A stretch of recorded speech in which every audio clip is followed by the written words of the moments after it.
Okay, good afternoon, everybody. Glad to be back, glad to be here. I want to start off today by doing a reading. I chose a reading from the Meditations with Native American Elders, and it's the one from September 5th. Kind of fits into our topic for today. Decisions that have been made for the last couple of centuries have been decisions made without the presence of a higher power, from the vision, not of God, but of money. As we view the world today, it's easy to see that many people are off track. We no longer are living in harmony. Focusing on the material only leads us from the path of the Creator. We must now pray for ourselves. We must be humble and ask the Great Spirit to intervene, because if we don't, our children will continue to have troubles. They are acting out our behavior as adults. Today is a good time to start. We need to get the spiritual way back into our lives. We need to focus on the spiritual, not on the material. My Creator, help me focus on the spiritual way. I want to kind of start off today by just doing a real quick review of what I talked about 2 weeks ago to bring everybody up to date, and we'll go from there. Basically, we're talking about whether technology is an addiction and how it can be an addiction. And so we talked about the history 2 weeks ago of how technology developed over the years. And then we wanted to see whether it fit the definition of addiction. And remember, I defined addiction as any person, place, or thing that I have become so dependent on, I cannot function without it, that makes my life unmanageable, that makes it crazy.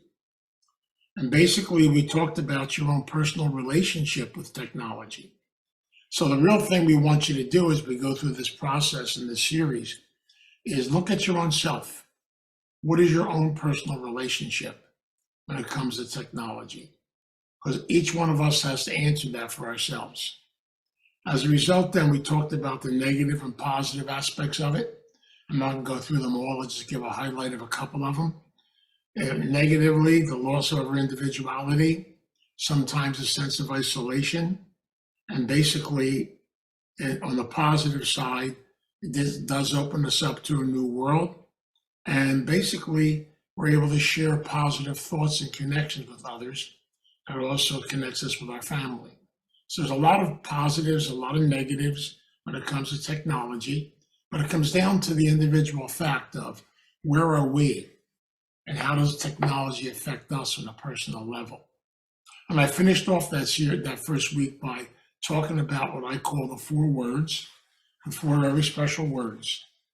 Okay, acceptance, being open to new things and new directions, another form of change, adjustment to new things and new areas, and of course, the main word we talked about was the word balance. Remember, everything in life that we do has to be centralized around balance. Now, today what I want to do is I want to talk about a book that was written a long time ago. Actually, believe it or not, it was written when I was 8 years old, way back in 1948, and basically published in June of 1949. The book was called 1984. Now, many of us over the course of our years probably have read the book about the area of Oceania. We talked about Big Brother, things of this effect. But the wonderful thing, the reason why I bring that book up today, I want to talk about it, is because it really brings out one of the areas I want to emphasize when we talk about addiction and technology. You know, it's interesting about that book because people look at where the title comes from. A couple of theories. One of the theories was he named it after his wife, her most famous poem, which ended in 1984, the title of the poem. Or basically, he was just going through this looking for a title and just decided to reverse. So he was writing this in 1948, so he just reversed the last 2 numbers and called it 1984. But the big thing about the book, which is so important, are the predictions and the things he talked about. And one of the biggest thing was the concept that technology would play a big role in our history, in our future, and things around us, and have a very powerful effect on our life. And unfortunately, if we look at this concept of 1984, we saw the rise of what we call isolationism. See, one of the things you have to try to understand, the scariest things in the world is to become addicted to power, control, and then for that comes fear. And as a result, then we have a tendency then, because we live in fear or live in control, or basically try to live in power, we have a tendency to isolate and make everybody else the enemy. And we get scared of people around us. The spiritual program we're connected with, especially the 12 steps, which I'll talk about in a later lecture, really try to teach us what they refer to in the book today, the meditation book, the spiritual way. And so many of us have to learn there's a little battle going on. And that battle was brought out very strongly in the book 1984. It's the battle between the material and the spiritual. It's also the battle going on inside of what happens when the emphasis of life centralizes around technology, power, lust, control. We look at our society and things around us. Any empire, and you can go back and study history, the history of places like Egypt, Greece, places like the Roman Empire, and there's many more areas in history where basically they got off track and got into control and power. And then from that, we have a tendency very many times where the big brother theory comes into play, where we give human beings or individuals a tremendous amount of power and allegiance. And as a result, then it's almost like we develop inside of ourselves through control, kind of a new form, and technology can be this and is dangerous, can become a form of brainwashing, a form of control, a form of basically manipulating people to believe what you want them to believe. And again, it's interesting because we live in a world today of social media. And I'm sure there's hundreds of different platforms and things of this effect when it comes to social media. And very many times social media has an agenda. And so many of the different social medias have different agendas of what they're trying to do. And as a result, then very many times, sometimes it gets corrupted and it gets to a point where my way is the only way. Everything else is wrong. I said this so many times in my lectures. As soon as you just start defining right and wrong and making judgments, then basically what you're saying is my way or the highway, my way is the only way. And we see this happen sometimes in religion, in politics, in very many different ways. We see this in the world in which we live. And unfortunately, when you begin to take the spiritual out, all of a sudden, you begin to see the material come forward. And it talks about power and control. And the sad part about this is, and we've seen this so many times when we look at different empires, even what happened in Germany, prior to the Second World War, where literally, basically, one individual was able to develop what I refer to as a cult mentality. He was able then to control so many of his people. And as a result, then he was able to define this is good, this is evil, this is bad, you must get rid of it, you must change, you must control. This is the way it's supposed to be. What's so scary about that is once we start getting into that mentality, then literally we begin to use technology as a way to actually brainwash, to actually get people to believe what you want them to believe. And you know as well as I that you can look at, even just take 6 or 7 different social network outlets or even cable outlets and things to that effect. We live in a world today where Everybody is trying to sell their point of view, trying to convince people to do this.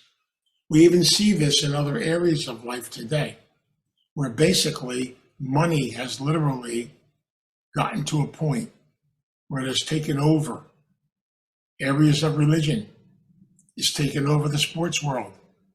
Everything gets pushed back down to the mentality of power and control.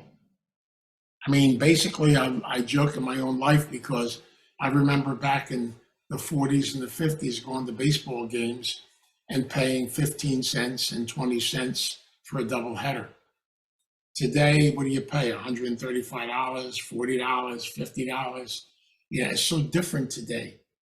At the same time, we're going to a place and we're watching the gladiators perform. It's no different than the Roman Empire. We're basically giving so much power to people that are making a ton of money. And as a result, then we put them up as gods. And I've learned over the years, whenever I make any human being or any individual and put them up on a pedestal and say that they have the answers to everything, or that they are the ones I'm going to model my life after, we're going to get in trouble.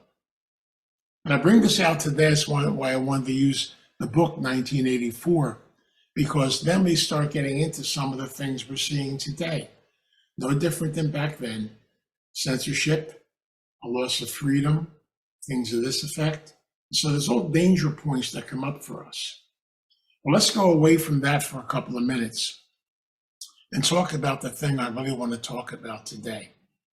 Because we can look at technology and look at it in a very negative way. But now let's look at it from the other perspective. There's almost like a little war going on inside of all of us today. And I said this so many times in the course of my life, I have so much gratitude that I've been given the gift of recovery, the gift of our 12-step program, the gift of the spiritual program. Now, I'm going to go back for a couple of minutes to the history of AA and two beautiful gentlemen. And the two beautiful gentlemen that started it were totally opposites. You had Bill W., who really wanted to over-organize the program, who had plenty of other problems, and basically wanted to make it into a certain thing for certain people. Then you had Dr. Bob, who said, no, this is a spiritual program, open to everybody, everywhere, every place. It's a program of development, personal development, a place to be able to grow, to learn about ourselves as people. And so even in the course of the journey of life, we have to realize the fact that even our own recovery program, if we're not careful, can really be corrupted by different individuals who want to make it their platform and make it their own place. This can happen in any area of life. And that's why we have to learn there's going to always be a war going on inside of us between what I call the ego and the spirit, or materialism and spirituality. Spirituality is how we take time to develop our own personal self, develop a sense of our own individuality, a sense of our own personal freedom, a sense to truly get to know who I really am as a person. When it goes to the other side, the material world, then basically what am I looking for? I'm looking for the magic answer to everything. And just take another example of what I'm talking about in technology. Today, we use things such as lotteries and gambling and things of this effect as a way to raise money. We also use it in very many ways to be able to manipulate.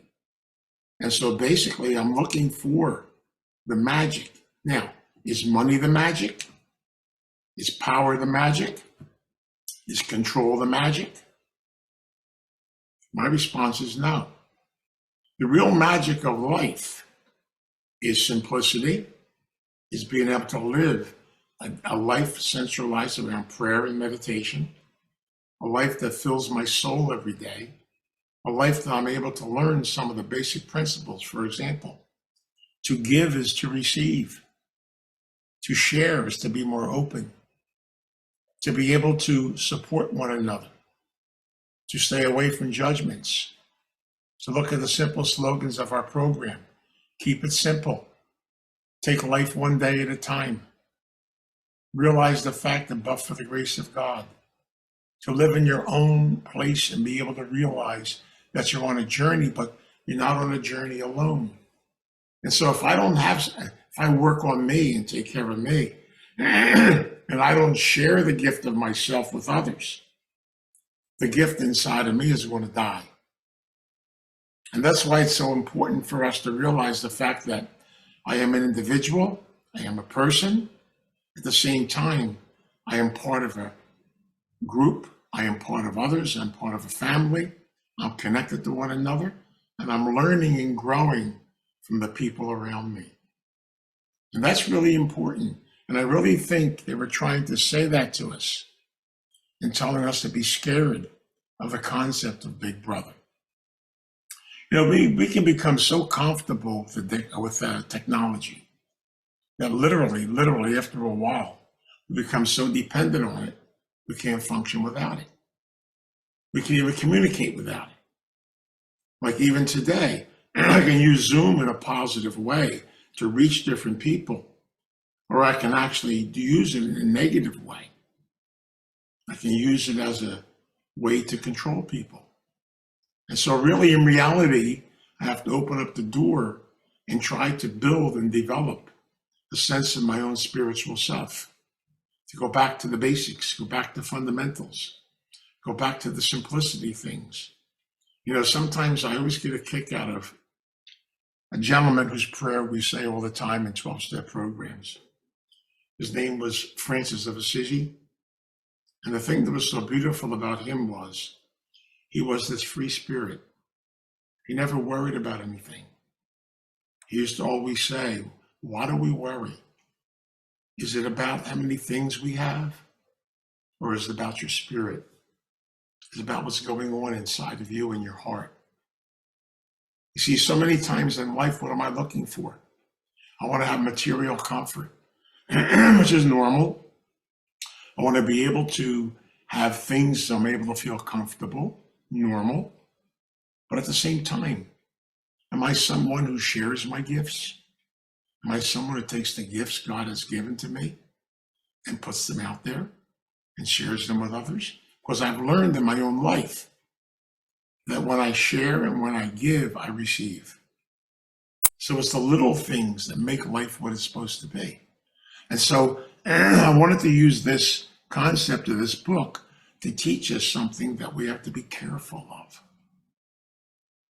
You know, right from birth, we learn something, that everything in life that is worthwhile, we have to somehow work for it and struggle for it. There is no magic, I'm sorry. There's a beautiful phrase in my 12-step program when they talk about recovery. They talk about there is no magic in recovery. It's hard work.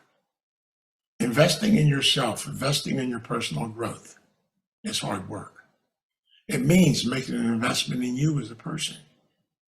And as a result, then I have to realize the fact that if I truly do take the time to develop and build a sense of myself as a person, and I can begin to share that with others and be able to become a giver, then I'll become a receiver.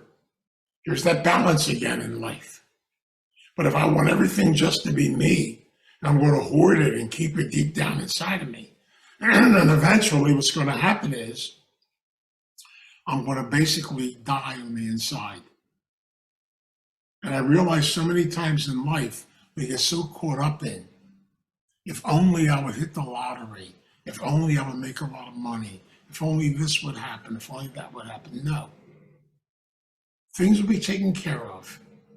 If we have faith, we have trust, we open up, and we take a look at this thing called technology and use it in a positive way, not in a negative way.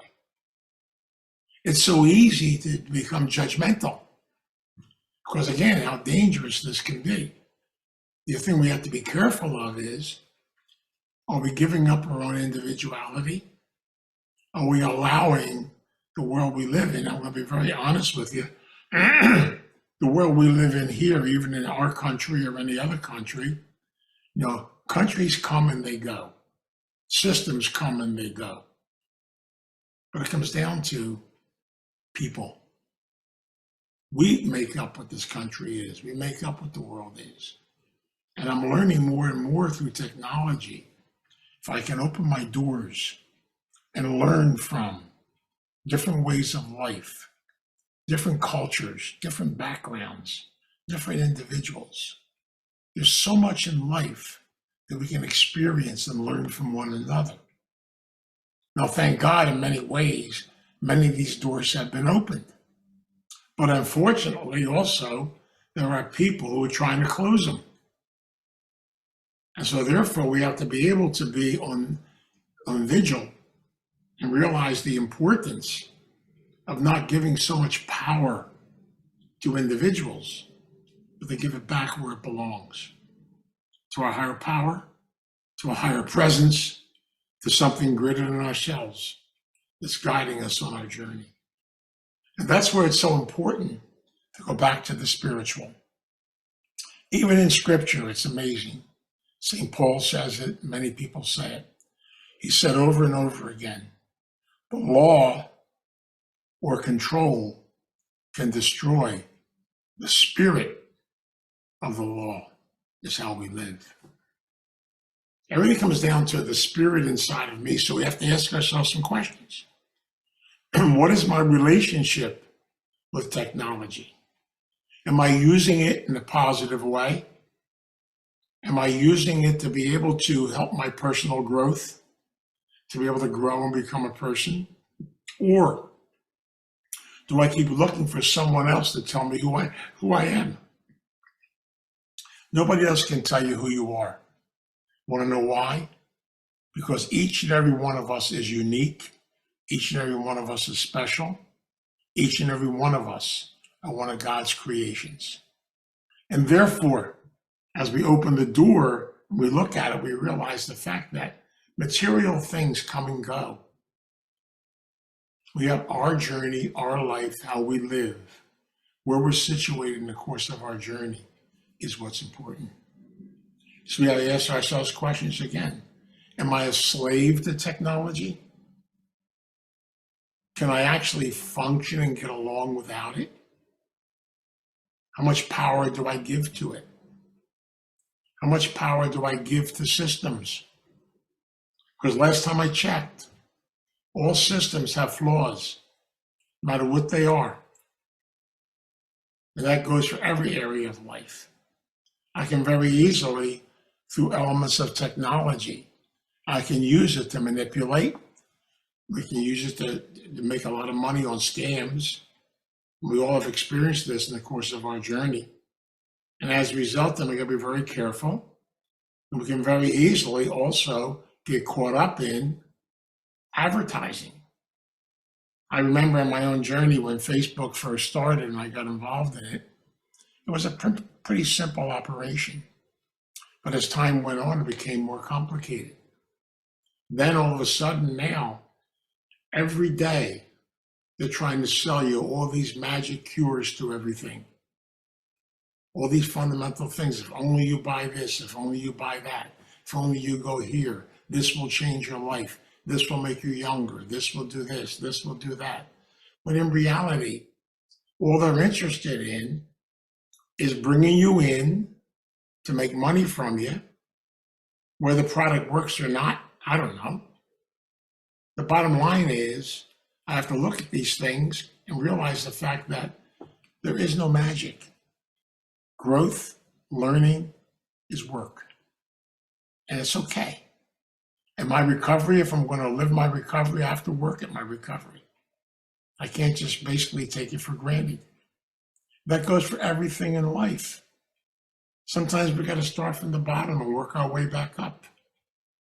But sometimes I want magic. I remember one time in the course of my journey, someone came in to see me and they were in recovery a couple of years, and they wanted to become a drug and alcohol counselor. So I told them what they had to do. And they said to me, well, I have to ask you a question, Doug. How much money can I make from this? I says, well, why are you coming into this? Well, I got to be able to make a substantial living. I said, well, how much are you making now in the job you have now? He said, about 130,000 a year. I said, well, I'm going to hate to tell you this, I said, but starting drug and alcohol, aides and counselors start out at about 28,000. So my recommendation is if you really need that lifestyle, don't quit your day job. Maybe do this on a part-time basis. But see right away, what am I looking for? What's my spirit? What am I going into this field for? Am I going into it to see how much I can make? Am I going into it so I can develop myself and learn and grow from it? And that's the most important thing we have to look at in the course of our journey. We don't need a lot. That's why I love the concept, keep it simple, and simplicity is the gift. What's the most important thing in the course of our journey in life? And that's our spirit. That makes us the unique individuals that we are. And every one of us has gifts, we have talents, we have things that need to be nurtured, to be developed. And unfortunately, if we constantly get caught up in technology only, and we use it negatively, it can become a trap. It can become an addiction. It can become a place that runs our life. And again, as a result, then basically we lose our own life in the process of it. And that's why it's so important to realize the fact the evolution of technology will continue to grow. You know, we see new things now coming out. I talked to a lady when I was in physical ed the other day, and she showed me her computer. It was a wristwatch she had on. That wristwatch had everything on it, the same as my phone had on it, or my computer has on it. And now even her telephone gets answered by her wristwatch, and she can talk into it. Pretty soon, you know, with artificial intelligence and things of this effect, literally, we never have to leave our house. We can simply lay in bed all day long and do everything through machines. We can order everything, it can be delivered. But what happened to that spirit, that energy of being able to be out in the community, to be able to be connected with people, to be able to go to a grocery store, to be able to walk around, to be able to spend time with people that you love?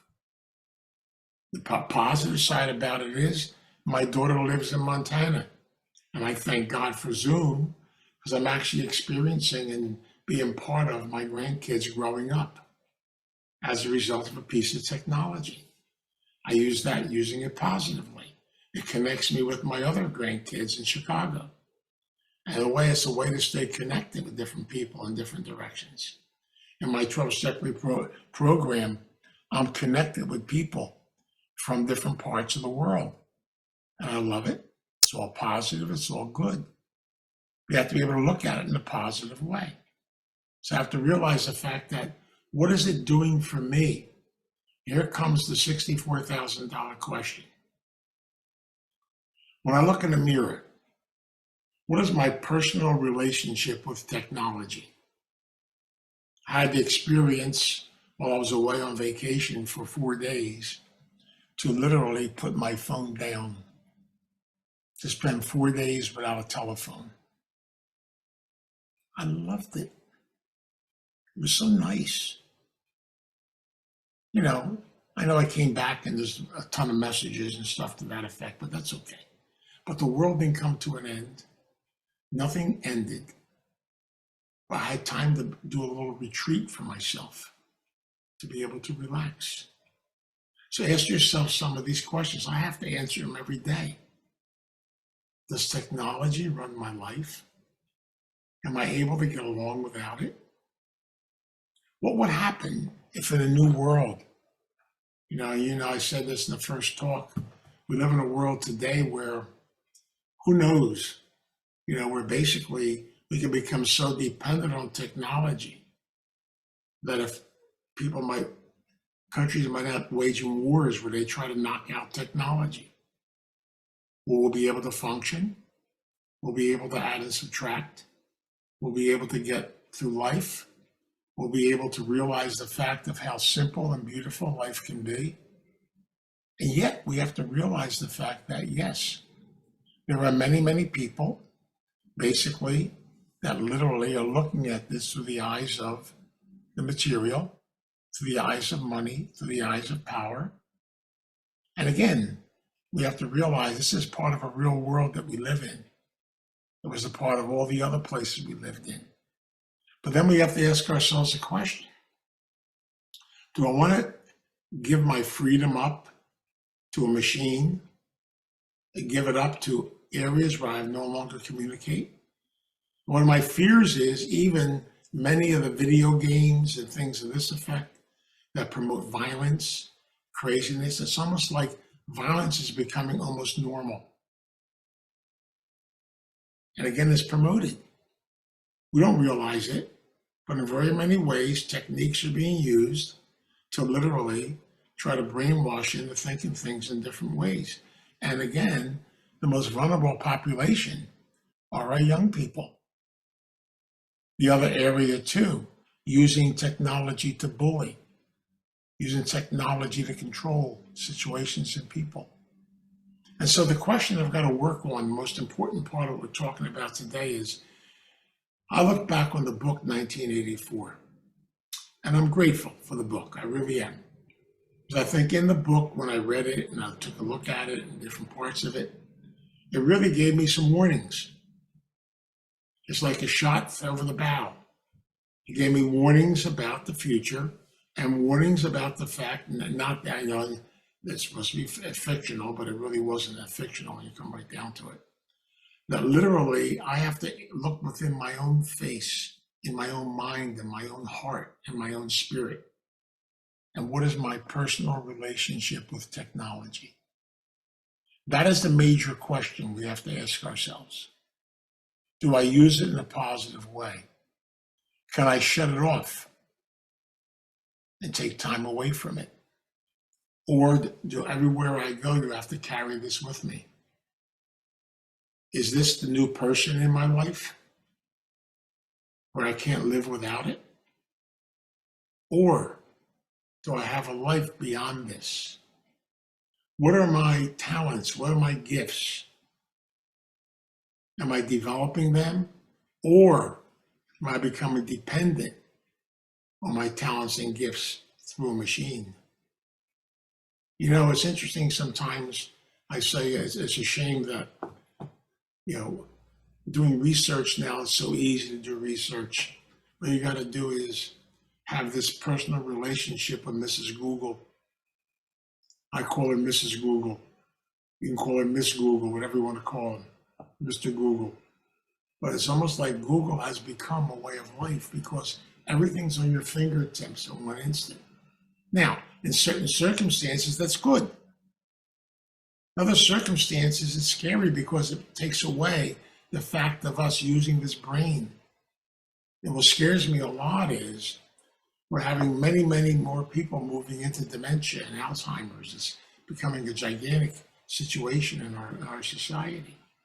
But when you stop using your mind, you don't keep it going, learning, developing things in different directions, then all of a sudden it becomes stagnant, it begins to shut down. And after a while, this becomes our partner. This becomes our communicator. I find it sad sometimes to see kids, they talk to each other. Even today, I've learned, when I call clients and people I'm working with or answering phone calls, half the time, I don't leave a voicemail anymore. I have to text people. And that's okay, because when I text people, I get an answer in 3 seconds. If I leave a voicemail, I might get an answer 2 or 3 days from now and maybe next year. In many places, the voicemail box is not even set up. We don't use it anymore. We don't leave messages anymore. And so literally it's becoming a different world, which again can be positive because I do be able to schedule people real quickly. So that's a good positive thing. But the negative side is dependency. So go back to the aspects of dependency. Dependency means I become so dependent on it that I cannot function without it. And it also can create unmanageability in my life. I don't know about you, but I feel it's really important to be able to take breaks. There's an old phrase, you've heard it 1,000 times. Take time to smell the roses. Take time to go for a walk. Take time to sit down and have a cup of coffee with somebody. Yes, in certain circumstances, technology becomes important. During the pandemic, it was very important. Will that happen again? It may. I don't know. I know where the world's going to go in the future. I have to ask myself a question, though. I'm walking my spiritual journey. I have to walk it to the best of my ability. Will I make mistakes? I hope so. Will I have to learn new things in new directions? I hope so. Am I willing to do the work, the footwork? See, I have to be open to listen, open to learn, open to new things and new directions. But then as I'm open to them and I'm learning about them, I have to adjust my life accordingly and see how can I use this as something positive in my life to carry a message. You know, I love the fact that I can use it today because I can actually give talks in rehabs today via Zoom. Someone from a recovery program came to me the other day and said, Vince, thanks so much. You don't realize what a great influence you had on our patients. And I said, what patients? No, I play all your YouTubes, all your videos, all your stuff. We have major discussions about them. It's opened up so many doors. Thank you. But again, that's using things in a positive direction. Again, it has a positive side to it, a negative side to it. It comes back to that word I'll be emphasizing throughout this whole entire series. Everything has to have balance. Negative and positive are necessary, I know that. Being in the yang, it's all part of it. But even when I make mistakes, can I learn from them? I have to ask myself simple questions as I do my own technology inventory. Because I really do believe that it has become an addiction for many people. And I really feel that many of our young people are being basically developed towards technology as the only way of life.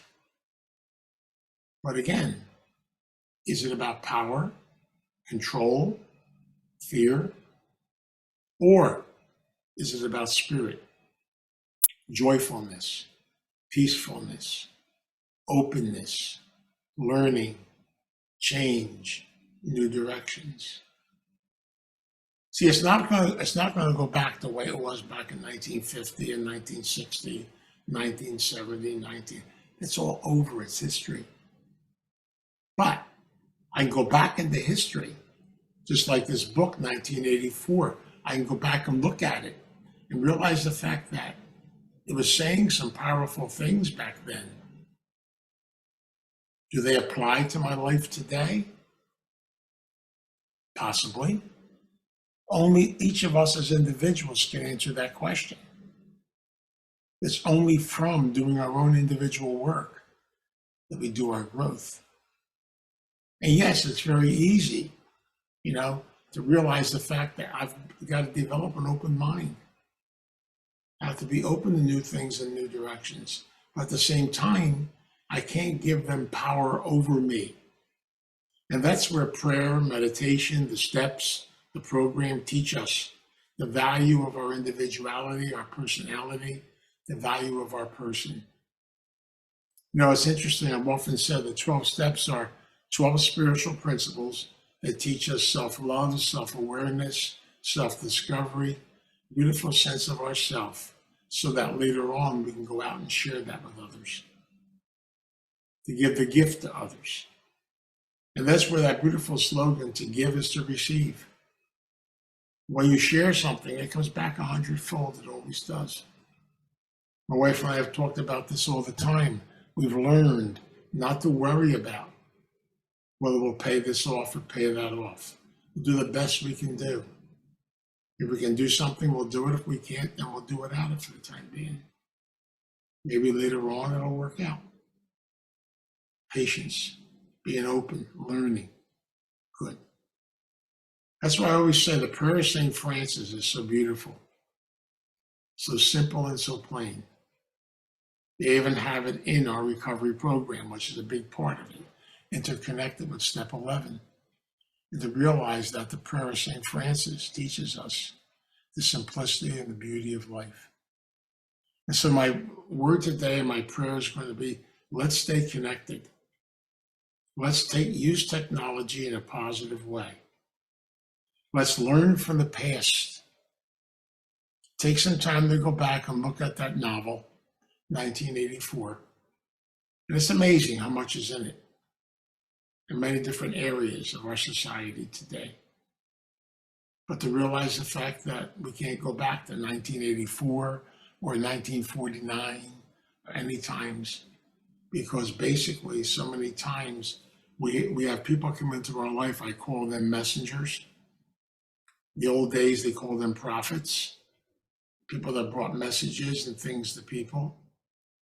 And everything comes from the heart, from the spirit, from the inside of us. And that's what's important. And so we'll continue this series. I want to get into more of the recovery stuff, work on the recovery stuff a lot more, and to be able to deal with technology in a positive and a beautiful way. So let us pray. God, we come before you as a family today. We ask the God of our understanding, our divine presence, our higher self, to be our guide, to be our strength. Help us to walk the journey of this earth. Help us to look and try to avoid the pitfalls in our way. With faith, trust in you, being open to new things and new directions, being open to where the journey of life takes us is the secret to everything that we do. And so today, in gratitude and in love, we come together and we ask that we learn from our past, that we're open to our future, and that we live in the reality of today, helping us to become stronger and become better people as a result of it. Thank you, God. We ask this guidance in your direction. We pray this in your name. Amen.